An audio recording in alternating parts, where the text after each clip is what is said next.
नमस्कार दर्शकों, स्वागत है आपका अपने चैनल प्रकाश न्यूज पर। आत्मनिर्भर भारत और आत्मनिर्भर गांव गाय।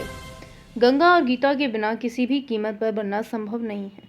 इसके लिए हम सबको जन जन तक गाय की महत्वता पहुंचाने के लिए संकल्प लेने की जरूरत है एवं गाय के ज्ञान का प्रकाश विश्व भर में फैलाने की जरूरत है। उक्त विचार सुप्रीम कोर्ट के जाने माने वरिष्ठ वकील डॉक्टर ए.पी. सिंह एवं कुरुक्षेत्र डेवलपमेंट बोर्ड के सेक्रेटरी एम.एन. छाबड़ा ने दंडी स्वामी महाराज एवं गोरस परिवार के संगठन सचिव श्रीनिवास द्वारा ब्रह्म सरोवर कुरुक्षेत्र हरियाणा में आयोजित पत्रकार वार्ता को संयुक्त रूप से संबोधित करते हुए व्यक्त किए।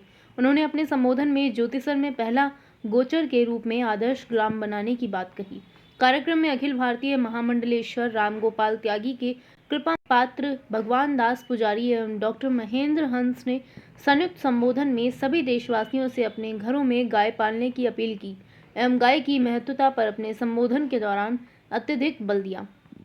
कार्यक्रम में प्रमुख रूप से अपने विचार रखने वालों में हंसराज दीपचंद मिगलानी ने भी पत्रकार सम्मेलन को संबोधन किया एवं कुरुक्षेत्र डेवलपमेंट बोर्ड के सेक्रेटरी एम.एन. छाबड़ा ने ब्रह्म सरोवर के घाट पर अंतर्राष्ट्रीय गीता महोत्सव 2022 में आए हुए वरिष्ठ वकील डॉक्टर ए.पी. सिंह एवं उनके साथ आए हुए अतिथियों को कुरुक्षेत्र सूर्य ग्रहण एवं अंतर्राष्ट्रीय गीता महोत्सव की पुस्तिका भी भेंट स्वरूप प्रदान की। कार्यक्रम में एच.एन. सिंह, जयदेव चौहान, नीलम एवं अन्य पदाधिकारी भी प्रमुख रूप से शामिल हुए।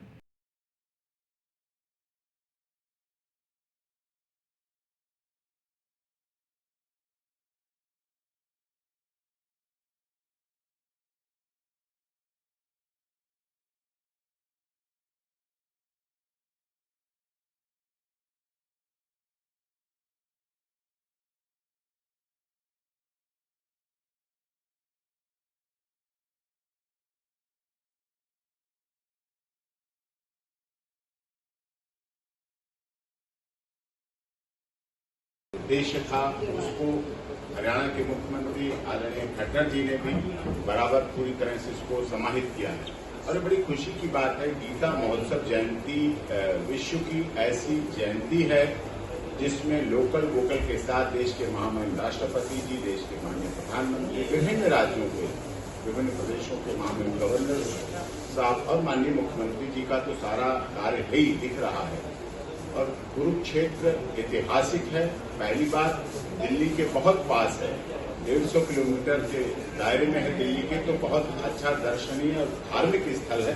आपने पिछले दिनों सूर्य ग्रहण पर भी यहाँ की महत्वता को देखा, किस तरह से लोगों ने बहुत तेजी के साथ इसमें यहाँ आने का काम किया है। ऐसे मामले में और गीता गंगा का तो साथ रहा है, गीता गंगा गायत्री और गाय ये रही है। तो जहाँ गीता है वहाँ गाय है, जहाँ गाय और गीता है वहाँ गंगा है, और जहाँ ये तीनों है वहाँ गायत्री मंत्र। तो इस तरह से ये चीज आवश्यक हो जाती है हमारे देश के लिए, क्योंकि यदि गीता गंगा गायत्री और गाय नहीं होगी तो निश्चित तौर पर हमारे देश में जो समस्याएं पिछले दिनों आपने कोरोना काल देखा और चीजें देखी, उनसे बचाव का हमारा आयुर्वेदिक ही था। गाय ही सब औषधियों में एक औषधि है, दवा खाना है। उसका हर एक अंग एक तरह गौमूत्र से लेकर, गौदूध से लेकर, गौ घी से लेकर, घृत से लेकर हर तरह की उसमें उपलब्धता है जो जीवन देती है।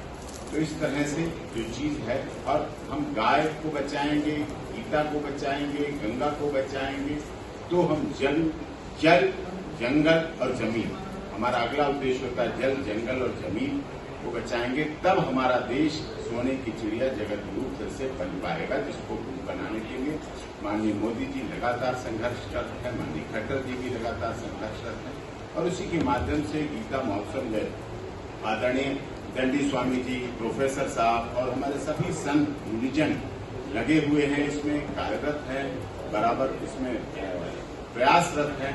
और ऐसे अवसर पर ये अति आवश्यक महत्वपूर्ण हो जाता है कि हम गाय की उपयोगिता को समझें। पाश्चात्य सभ्यता हम पर लगातार हावी हो रही है, पाश्चात्य सभ्यता पूरी तरह से हावी हो रही है। इसको बचाने के लिए हमें गाय, गंगा, गीता और गायत्री को अपनाना पड़ेगा।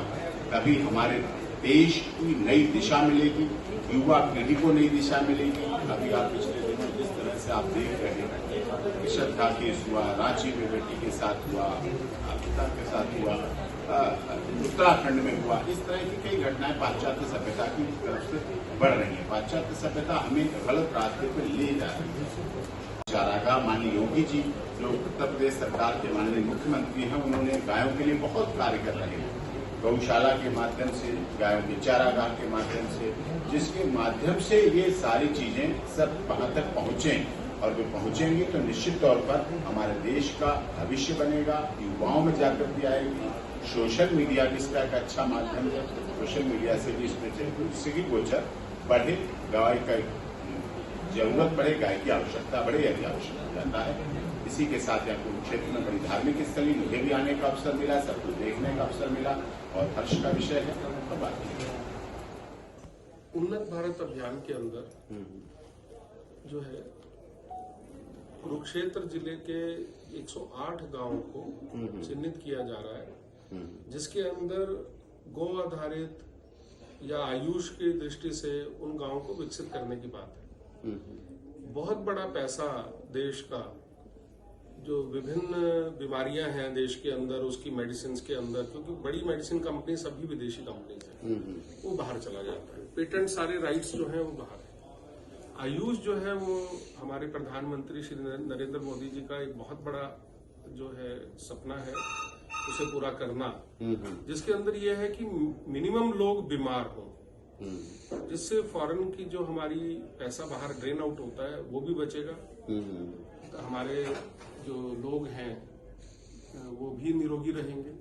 गांव में पहले ऐसा बहुत बड़ा एक सिस्टम था जिसके अंदर की गांव के लोग अपना इलाज घर की चीजों से, जो मसाले हैं, जो दूसरी मतलब जिसे हम आयुष कहते हैं आज के समय में, विभिन्न औषधियां हैं, तुलसी है, नीम है, बहुत सारी बीमारियों को उसी से ही ठीक कर लेते थे। योग को जीवन की दैनिक क्रिया के अंदर अपनाते थे। तो ऐसे कुछ केंद्र इन गांवों को ही बनाने की योजना है, जिसके अंदर पहला केंद्र ज्योतिसर के अंदर डेवलप करने की बात है।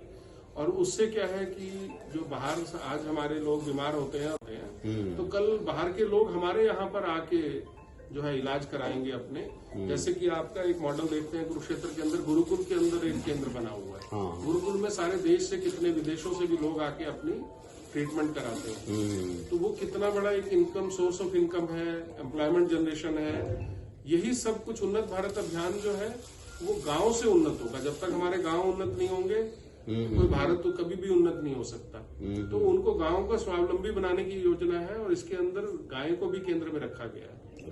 तो गाय की जो गुण हैं, जो उसके दूध के, उसके पंचामृत के अंदर जो भी गुण है, उन गुणों को औषधियों के रूप में उनको वैसे यूज करना, उसको भी यहाँ पर माना गया कि उसके गोबर से, उसके धृत से, उसकी दही से, उस सारे को हम यूज करके और ये सारे काम करने की एक योजना है, जिसके अंदर जो भी इस तरह की हमारे पास गोचरान की भूमि है, कुछ खाली जगह है, उनको गौशालाओं के रूप में विकसित करने का या गो अभ्यारण्य के तौर पे विकसित करने का, कि जहां पर गायें खुली रहें और उनके अपना मूत्र से, उनके गोबर से, उनके दूध से जितना भी वो देती हैं, और उनकी नस्ल सुधार का काम भी वहां पर हो।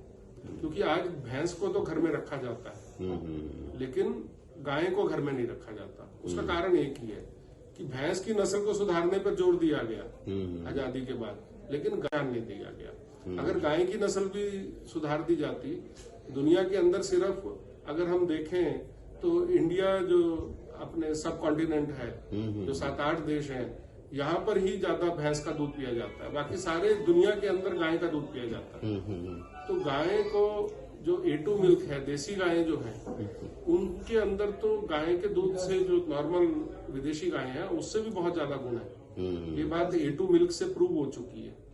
तो इन सब चीजों को देखते हुए गायों को स्वावलंबी बनाने के अंदर जो आयुष और गाय को, इनको केंद्र में रखकर ये योजना बनी है। और इसके लिए सारे हम लोगों की ये है कि सब गांववासी मिलकर इस योजना को आगे बढ़ाएं, और उसके अंदर जो भी सपोर्ट है वो NIT और कुरुक्षेत्र यूनिवर्सिटी, इन दोनों, ये 2 यूनिवर्सिटीज भी जो है इसके अंदर आयुष यूनिवर्सिटी भी ये प्रमुख रूप से इन्होंने बल्कि 5-5 गांव गोद में लिए हैं ओके और ये उनको विकसित करके एक मॉडल तैयार करेंगे और जल्दी एक मॉडल जो है उन्नत भारत अभियान के अंतर्गत श्रीनिवास जी के निर्देशन के अंदर पहला मॉडल जो है वो ज्योति सर के अंदर डेवलप करने की योजना है। ठीक है। ऐसी ही तमाम अपडेट्स पाने के लिए हमारे चैनल प्रकाश न्यूज़ को लाइक, सब्सक्राइब तथा शेयर करना ना भूलें। धन्यवाद।